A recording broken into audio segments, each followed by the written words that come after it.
ज्याला काही त्रासच नाहीये, पण मला माझं शरीर चांगलं ठेवायचं, मला शारीरिक क्षमता वाढवायची, इम्युनिटी माझी वाढवायची, म्हणून पंचकर्म करायचे, अशा वेळेला ऋतू पंचकर्म आलेले आहेत.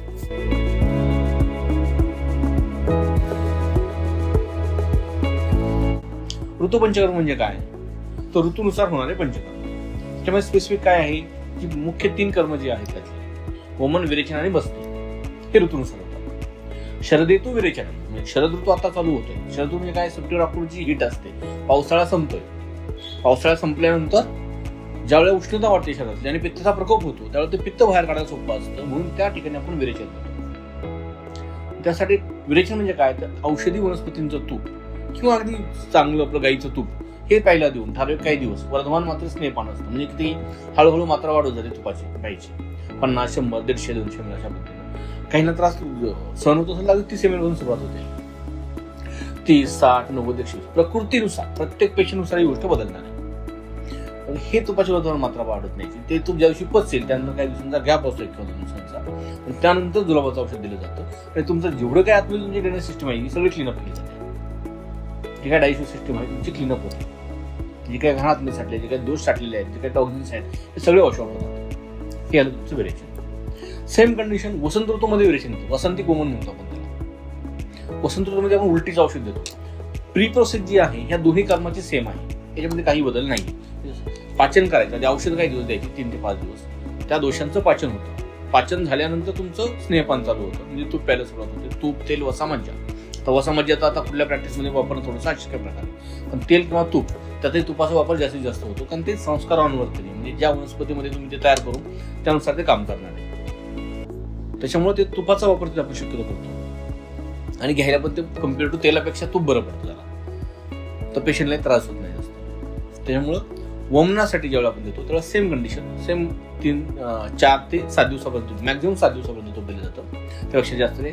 जर नाही बसलं ते व्यवस्थित तर ही अख्खी प्रोसेस परत रिपीट करावी लागते. मग त्यानंतर आपण उलटीचं औषध देतो. उलटीचं औषध देण्यापूर्वी त्या पेशंटची कंपल्सरी फिजिकल फिटनेस लागते. वमन किंवा विरेचन हे दोन्ही शोधन कर्म जेव्हा आपण करतो त्यावेळेला त्या पेशंटचं फिजिकल फिटनेस करून घेणं कोविड नंतर गरजेचं आहे. कोविड नंतर का? कारण आपण सगळ्यांनी व्हॅक्सिन घेतली आहेत, कोविडचे प्रॉब्लेम झाले आहेत, त्यातून काय काय उद्भवते ते दररोज टीव्हीला येते. त्यामुळे फिजिकल फिटनेस जर तुमचं झालं असेल तर तुम्हाला वमन किंवा विरेचन आपल्याला नक्की घेता येतं. मग ते उलटीचं औषध आपण वसंत ऋतूमध्ये, वसंत ऋतू कुठला? मार्च आणि एप्रिल. 15 फेब्रुवारी नंतर आपण वमन चालू करतो, संत 15 एप्रिलपर्यंत हा वमनाचा कालावधी. त्यानंतर आला बस्ती. बस्ती हे वर्षा ऋतूतले, ज्यामध्ये थंडी वाढते, पाऊस सुरू होतो, पावसाळ्याचा पीक येतो, तो आला तुला वर्षा ऋतू. तो साधारण कधी होतो? 15 जून नंतर बस्ती चालू होतं. बस्ती म्हणजे वातव्याधी.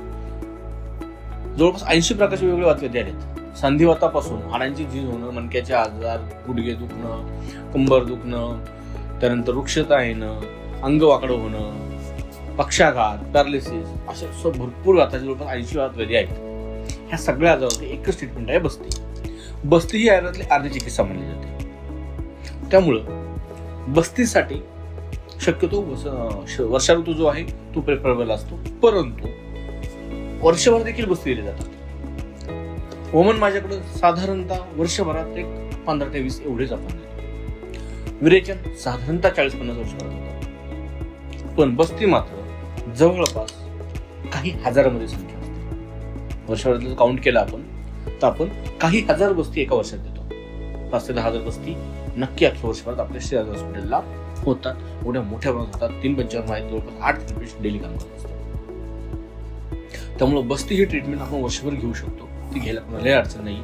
अगदी लहान बाळापासून म्हणजे 6 महिन्याच्या बाळापासून ते 100 वर्षापर्यंत प्रत्येकाला आपल्याला बस्ती देता येतो. बस्तीमध्ये तेलाचा बस्ती, काढ्याचा बस्ती असे 2 प्रकार असतात. 8 दिवस, 15 दिवस, 21 दिवस, 30 दिवस अशा बस्तीचे प्रकार करतात. आजारानुसार, कंडिशननुसार डॉक्टर त्याचे दिवस मागे पुढे करू शकतात. ग्रंथामध्ये 8, 15, 30 जरी आलं असेल तरी मध्ये 10 दिवस किंवा 15 दिवस, 21 दिवस, 18 दिवस असेही बस्ती असतात. त्यातही जर पेशंट ऍडमिट झाला तर तो सकाळच्या बस्ती आणि संध्याकाळच्या बस्ती अशा प्रकारे आणखी दिवस तुमचे संपले जातात. कारण शक्यतो सकाळी काढ्याचा बस्ती, संध्याकाळी तेलाचा बस्ती असं ते प्रिफरेबल आहे. पण हे आपलं एक हॉस्पिटल सोडलं तर बाकीच्या ठिकाणी ते पॉसिबल होत नाही. बाकीच्या ठिकाणी ते लोक डे केअरला करतात. पण जर तुम्ही ऍडमिट होत असाल ह्या सगळ्या गोष्टी आम्हाला पॉसिबल असतात. त्यामुळे त्यानंतर लेप असतात वेगवेगळे, तापसुईद असतो, बाजेवरती एक शेक आम्ही देतो. त्यात हापसोईत बनतो, त्यामुळे सगळे अंग पूर्ण तुमचं मोकळं होतं, रंध्र मोकळे होतात, पेन थांबतात. अशी पंचकर्माचे असंख्य प्रकार आहेत. त्या आजारानुसार त्या प्रकृतीनुसार ते ठरणार आहेत. त्यामुळे प्रत्येकदा मी सांगतो ज्याला पंचकर्माचे त्यांनी हे मिथ आणि त्यातल्या कन्सेप्ट सगळ्या समजून घ्या. विनाकारण काहीतरी वाचून काहीतरी मला पंचकर्मच करायचं असं नाही. त्यामुळे जेव्हा प्रॉपरली होतात ही सगळी पंचकर्म मेडिक्लेममध्ये कव्हर होतात. सगळ्यात महत्त्वाचं पण त्याच्यासाठी तुमचं निदान होणार. स्वस्त वृत्तीसाठी आपण जे पंचकर्म करतो ते तुमच्या मेडिक्लेमला कव्हर होणार नाही. पण तुमच्या आजारासाठी जी काही कर्म आहेत ही सगळीच्या सगळी कर्म मेडिक्लेममध्ये कव्हर होतात. फक्त तुमचा आजाराचा वेटिंग पिरियड तुमच्या पॉलिसीमध्ये किती दिलं ते एकदा चेक करा. ते जर चेक केला तुम्हाला अडचण येणार नाही. म्हणजे माझ्याकडे आता 17 कंपन्या कॅशलेसला इम्पॅनल आहेत. त्यातल्या 16 कंपन्या तरी कॅशलेस एनी टाइम मंजूर करतात. त्याच्यावर तुम्हाला खर्च देत नाही आणि पेशंटला ₹1 याच्यामध्ये खर्च येत नाही. आणखी काही शंका असतील तर खाली दिलेल्या नंबरवरती कॉल करा.